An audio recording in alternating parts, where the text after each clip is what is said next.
Traffic inspector Praveen Kumar Mancherial. ఈరోజు Venkateswara point అనే point దగ్గర ఉండి మనం ట్రాఫిక్ సిగ్నల్ గమనిస్తున్నాము.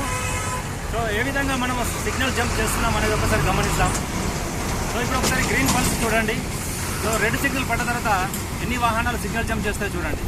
సిగ్నల్ జంప్ చేసిన తర్వాత ఫైన్ వేస్తే కూడా చాలా ఫీల్ అయిపోతున్నారు. మాకు పడ్డది సార్, ఫైన్ పడ్డది అని చెప్పేసి. ఇక్కడికే వెళ్తున్నాం సార్, మా సిగ్నల్ పాయింట్ ఒకసారి చూడండి.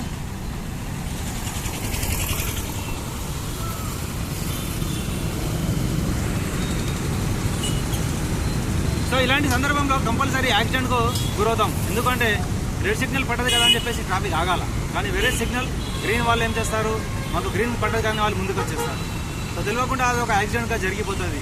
సో అప్పుడు చాలా మనము అనుభవించాల్సి వస్తుంది. సో ప్లీజ్ సిగ్నల్ జంప్ చేయకండి, మీ డబ్బుని వృధా చేసుకోకండి, హాస్పిటల్ పాలు కాకండి. ట్రాఫిక్ రూల్స్ పాటిస్తాం, సురక్షితంగా ఉంటాం. థ్యాంక్ యూ, నమస్కారం.